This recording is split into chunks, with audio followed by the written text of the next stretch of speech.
It's your boy T-Bear and reaction to Days Films Friday. So this is definitely one of the most toughest battles we done had of Dead Meat Kill Count history. Right now, I check back. I prolong it to check back, see if it's going to be a neck and neck. And right now, it is neck. As you see, it is neck and neck for the wins between Wolf Creek and Wonderland. So you know what? I'm gonna wait. I'm gonna push it to 7:30, and we're gonna get some of the other. We're gonna put some more side dishes on it though. So I was gonna make this the dessert, one of the desserts, but this is gonna be a side dish. So I came across this video. Clutch Squad, shout out to the Clutch crew. And this we're gonna check out. We're gonna check out two back to back of this thing called Horrible Things That Happen on Horror Movie Sets. You know, we're gonna do part 1 and part 2. I think they only did part 1, but I found it's a part 2, so I'm gonna do them both back to back though, especially to prolong the time to do to pick between to see what wins between Foot Creek. I'm literally gonna wait till like 7:30. I might do another one in between as well, too, with part of a video. But other than that, we're gonna check out horrible things that happen in horror movie sets. I mean, sometimes horror stuff that happens in horror movies is not enough. Sometimes bad things happen, whether it's accidental or incidental as well too. One I could definitely remember hearing about it was the Twilight Zone movie, the accident that killed one actor and two young actors as well too. It was the of the movie as well too. So anyway, let's check this out. Let's check this out because, you know, sometimes shit happens. A lot of horror movies are legitimately scary, but in some cases, the events that took place on the sets of certain horror movies were more terrifying than the movies themselves. A number of horrifying incidents have taken place on the sets of some of the most successful horror movies of all time, before, during, or shortly after filming. Whether these incidents were fatal accidents, cruel twists of fate, or some sort of evil curse still remains debatable.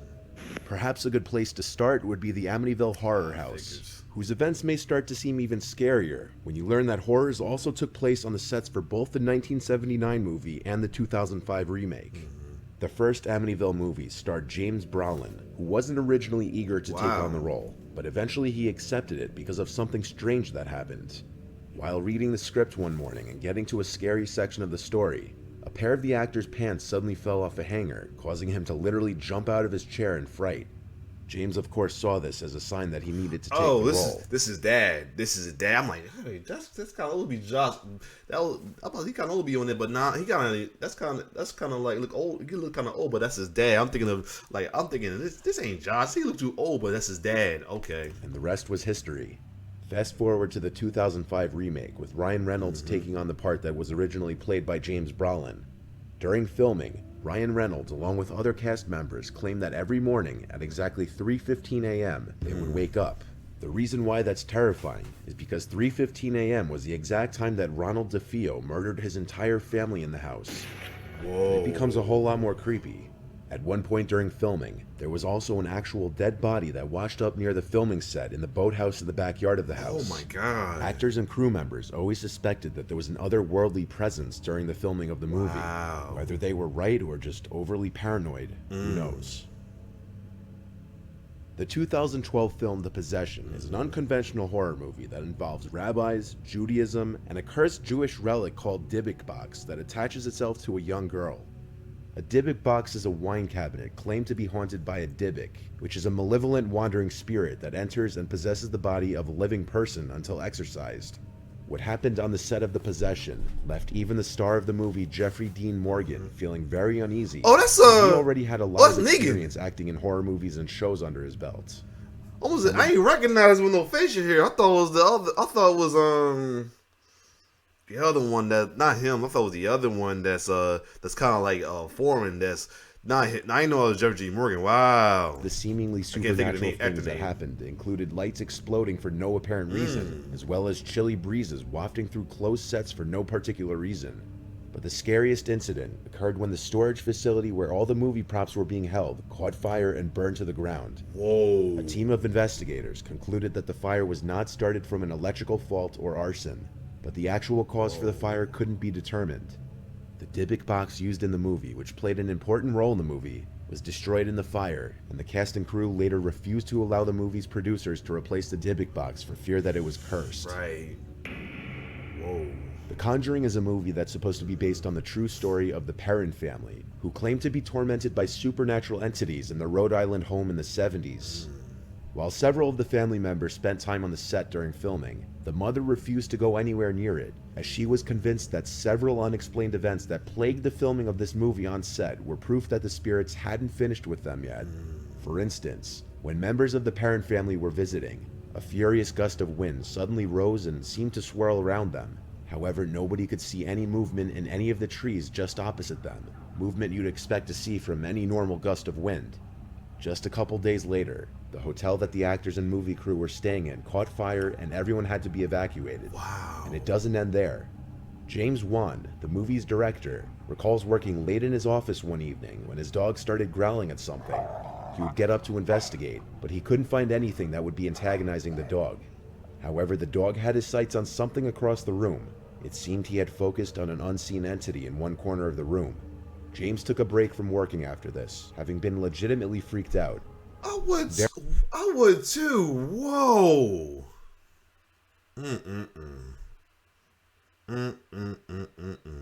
Wow. I would too, man. I can't. Oh boy. It's just good to be a horror movie fan, but working a horror movie, it seems like, whoo, terse. Cause you always hear stories, even when I watch stuff from Dead Me, how like stuff be happening on the set as well too, but not compared to this shit. Vera Farmiga, who played the role of a paranormal investigator in the film, refused to take the script home with her, as she said it made her feel uneasy. She also couldn't read it at night because she became paralyzed by fear whenever she tried. Wow. After a phone call discussion with James Wan, Vera opened her laptop screen, and there were 3 digital claw marks from the upper right diagonal to the lower left. This wasn't the last time it happened though. Her next experience came a few months later, literally on the day that she completed work on The Conjuring. She returned home to upstate New York, and when she woke up the next day, she discovered what she describes as 3 claw mark bruises across her thigh. Whoa, oh my god. It's just In 1983, I just talked this up. This I heard about. My mom told me about this. Oh my god, that was tragic right there. My mom told me about this one. A movie based on the Twilight Zone series was released. During filming, actor Vic Morrow was killed on the set. Yep. Deaths on movie sets have happened many times, but what makes this extra disturbing is the fact that Morrow appeared to predict his demise just a year earlier. Wow. A year before filming of the Twilight Zone movie began, Vic took out a $5 million life insurance policy on himself, explaining to friends and family members that he had a premonition something bad was going to happen to him on an upcoming movie. He had seen it in a dream he had. Unfortunately, his premonition came true, because while filming a scene involving a helicopter for the Twilight Zone, the helicopter crashed and decapitated him. 2 child actors were also killed in the accident, which prompted a lengthy investigation and court case. It was later revealed in court that the movie's concept artist unintentionally drew an identical image in his sketches to what actually happened, a burned-out helicopter in the middle of a river, essentially foreshadowing the accident. The accident led to civil and criminal action against the filmmakers, which lasted nearly a decade. That's John Landis. Wow. Okay, the director of John Landis. He's the one that directed Thriller and Romero Werewolf in London, and also the big director of Thriller and many other movies as well too. But one of the children's fathers testified that he heard John Landis, the director, instructing the helicopter to fly lower. All 4 parents testified that they were never told that there would be helicopters or explosives on set, and they had been assured that there would be no danger, only a lot of noise. John Landis and 4 other crew members would be found not guilty on the 3 charges of manslaughter, having been the first time a director was charged due to a fatality on a film set. The 1976 film The Omen is another horror classic following the tale of a young boy named Damien Thorne, who was replaced at birth by his father, unbeknownst to his wife, after their biological child died shortly after birth. As a series of mysterious events and violent deaths occur around the family, just like the movie, just Damien like enters the childhood, they come to learn he's in fact the Antichrist. The film almost wasn't going to be completed due to an alleged curse that surrounded filming of the movie. So many horrible things happened on the set of The Omen that it can be comparable to the amount of bad things to happen in the movie. The tragedies began with the son of the lead actor Gregory Peck taking his own life as soon as filming began. The next incident was when a crew member suffered major injuries after getting into a car accident while driving to the set. But the tragedies didn't stop there. The scriptwriter's airplane was struck by lightning en route to the film's location. And if that weren't enough, an airplane in which Gregory Peck and the movie's executive producer were traveling in was also struck by lightning in a separate incident. Harvey Bernhard, the producer, was on location in Rome when he was almost hit by a bolt of lightning himself, and believe it or not, the horrible luck involving airplanes continued, and it got much worse. One day, the crew had decided to use a private airplane to get from one film location to the other. However, just after the plane took off with a number of the crew on board, something went wrong and the plane went down, crashing into a road and hitting a car, which then crashed at a high speed into another vehicle. All 11 people involved in the accident were killed. Another tragic death associated with the movie set was that of Liz Moore. John Richardson, the Omen special effects expert, was driving through the Netherlands with Liz Moore when they were involved in a terrible car accident. Richardson escaped with very minor injuries, but Moore's head was completely severed and the tire smashed into their vehicle. This incident was eerily reminiscent of a scene in The Omen, in which the character Keith Jennings, investigating Damien's supernatural origins, is decapitated by a sheet of glass that comes loose from a vehicle on a construction site. Richardson later reported that just before the crash, he passed a road sign that read Omen 66.6 kilometers. Make of that what you will, but there's no denying that it's not too far off to speculate that the production of The Omen may have been cursed. That, or it was all just an outrageous coincidence. All that can be said for sure is that The Omen is a very iconic movie, and the chilling tales that surround its production have only helped to cement that legacy. Remind me to never do any kind of work with horror film. I may watch it, but Jesus Christ, man. So we're going to look at part 2 of that. I'm annoying doing this because I'm going to try and prologue the time before I decide to win and vote for the kill counts. But my goodness, that YouTuber who turned to killers. Oh, I'm not watching that one, but wow. Anyway, so we're going to check out part 2 of this. This is a part 2 to the recent video I did of the scariest things to happen on horror movie sets. This time we got a label. One of the movies on that list was The Conjuring. And coincidentally, the first movie on this list will be Annabelle, a movie that takes place... I'm looking at which movie they're talking about. It looks like it's pretty much all, except for the... Oh my god, the first... It's like most of them are from other than Twilight Zone. Well, then again, they might have possession there. It's like all of them is from like... movies involve possession and exorcism. For real. Matter of fact, let me go back to the first one I just saw again.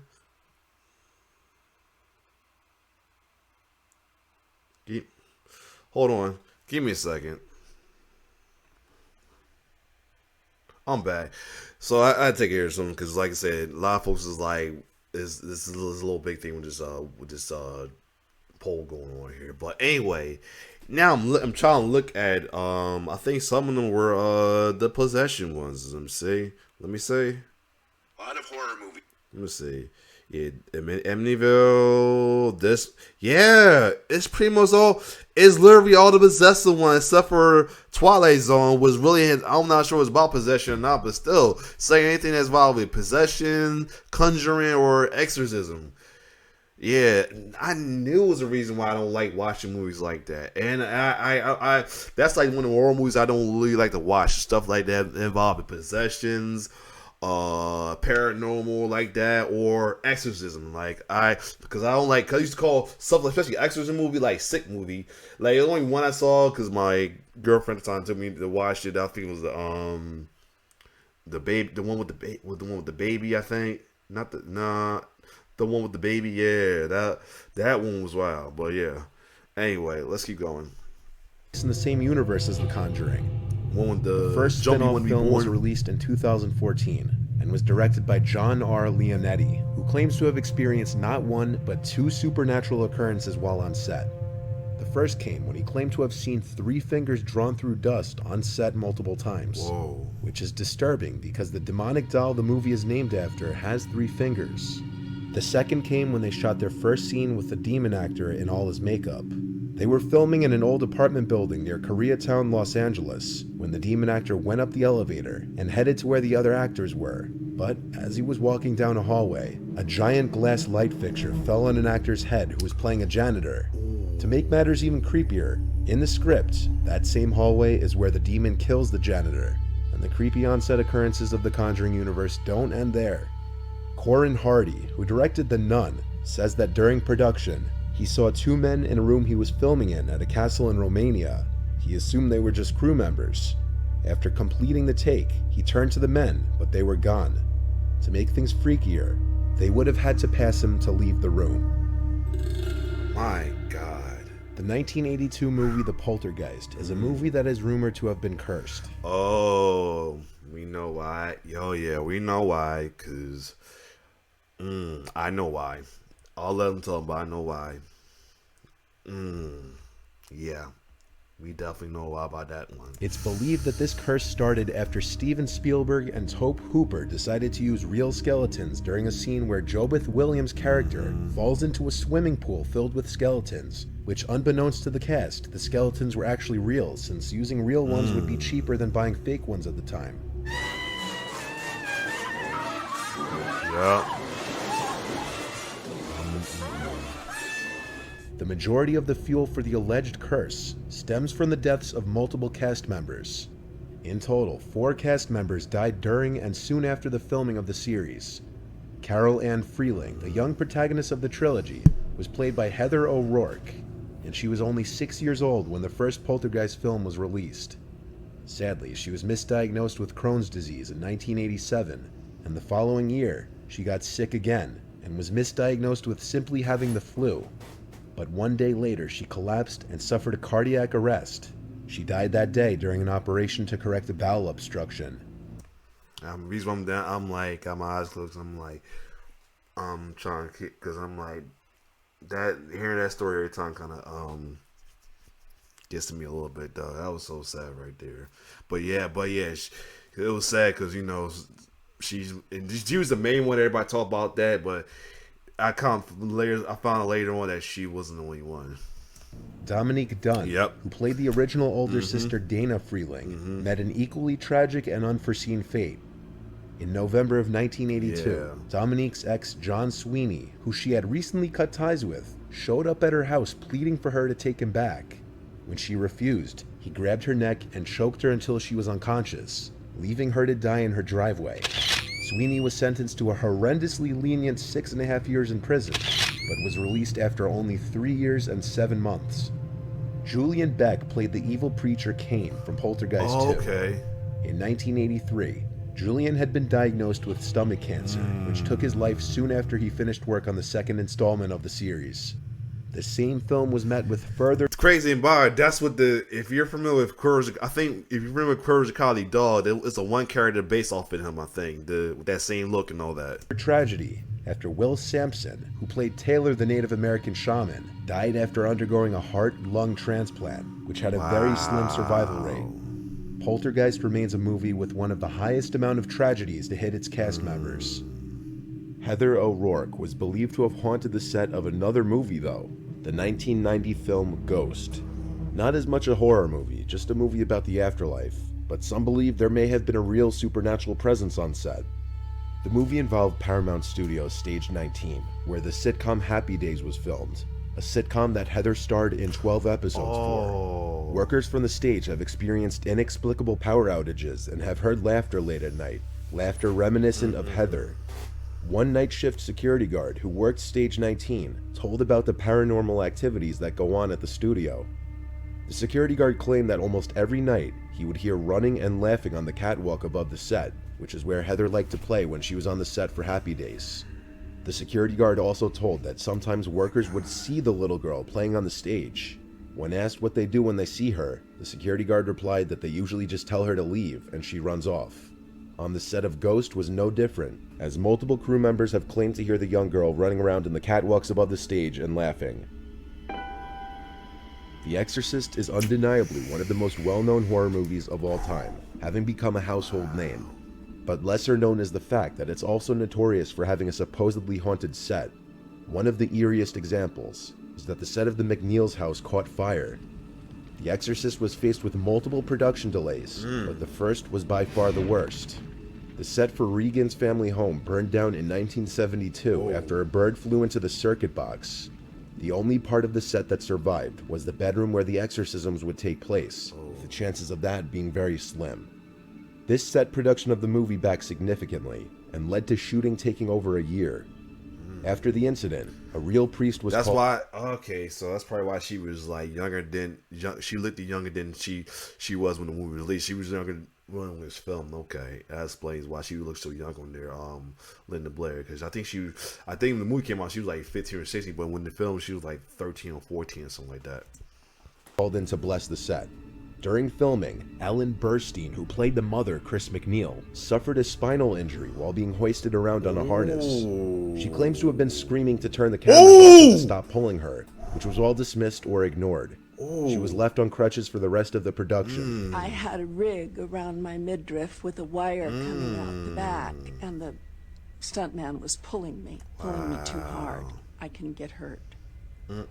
And Billy said, well, it has to look real. I said, I understand, but I'm telling you, I could get hurt. That's the other thing. Like, it's sometimes these filmmakers can get negligent at times because they care more about how the movie look and then the safety of their workers, the actors, and stuff like that. You can, like I say, you heard a couple of times during some of the stories I hear about, like even some of the Friday 13 movies, you hear a lot about that, how like negligent some of the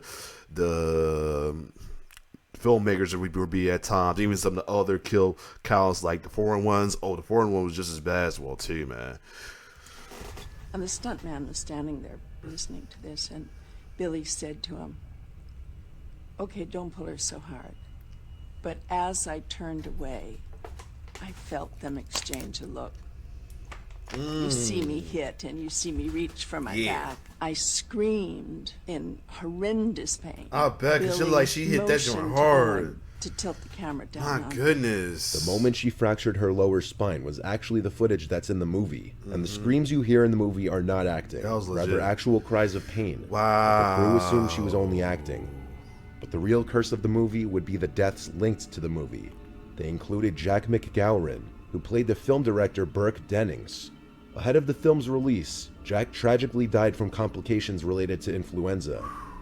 Vasiliki Maliaros, who played Father Damien Kara's mother, also passed away that same year before The Exorcist was released, reportedly dying of natural causes.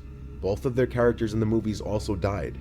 During the production, a number of the cast and crew, including Linda Blair, who played Regan, and Max von Sydow, who played Father Merrin, also lost family members, and the son of Jason Miller, who played Father Karras, had a near-fatal motorcycle accident during filming. The 1968 film Rosemary's Baby follows a failing actor who agrees to... Oh my god. Yeah, even this one. Oh my god, even this one. And there's a connection between that and me. My mom would say, cause mom has a joke about me thought I was a Rosemary Baby, because when I was born, my eyes was blood. According to her, my eyes were bloodshot red. So I don't know, every time you see my eyes be red out of nowhere at times, it's because it stemmed from that. And for a while, it would be like that randomly. Some people think I used to do drugs or get high a lot, and I never did drug a day in my life. I'm telling you right now, I'm telling the truth. But yeah, when I was born, she pushed me so hard, I had bloodshot red eyes. But anyway, she thought she birthed out Rosemary Baby. But wow. give up his wife's womb to Satan so he could have a taste of fame. It was an instant hit, but the satanic overtones of the film have led people to believe the film had been cursed, and a number of the cast and crew had suffered horrible fates because of it. To start, the composer for the soundtrack of the movie, Krzysztof Komeda, died in 1969 after falling off a rocky slope at a party. He had entered a coma for 4 months until passing away. This is very similar to the death of the character Hutch in Rosemary's Baby, but if anybody were to have been hit the hardest by the alleged curse, it would have to be the film's director, Roman Polanski. Initially, he wanted to include his wife Sharon Tate in the film as Rosemary, but was overruled by the producer. I'm one of season one, you know. If you know, you know. I'm trying to figure. Robert Evans, who fought to cast Mia Farrow. Sharon was instead cast as an unnamed background character in a single party scene. A year after the film was released, Sharon and some of her friends were staying in a rented house in Los Angeles when Tex Watson and some girls from the Manson family broke in. Yup. I knew it was her. Yeah, I'm about to say that name saw from me. I like, is this what I think it is? Yup. Then one of the victims of the Charles Manson family. Lord. Manson family was a gang or a cult led by Charles Manson that was active in California in the late 1960s and early 1970s. Tex Watson and the girls killed Sharon and all of her friends, inflicting more than 100 piercing wounds total among the 4 victims. Sharon Tate was 8 months pregnant when it happened. The alleged curse of the movie doesn't stop there, though. The Dakota is a famous building in New York, which served as the exterior for the apartments in Rosemary's Baby. But little did a lot of people know that it was the site of John Lennon's murder. The Dakota's gothic style was a perfect choice for the movie, as it's exactly what you'd expect the home of witches to look like. The producer Robert Evans claimed that the whole time he felt uncomfortable in and near the building while on set. After the film was released, one of the producers, William Castle, was hit with kidney stones, and he claimed that during surgery, he began to hallucinate scenes from the film and even shouted, "Rosemary, for God's sake, drop that knife." He later admitted in his autobiography that he was overall very frightened of Rosemary's Baby.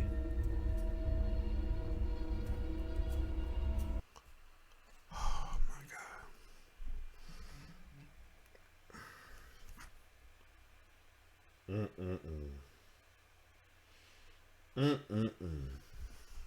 Wow.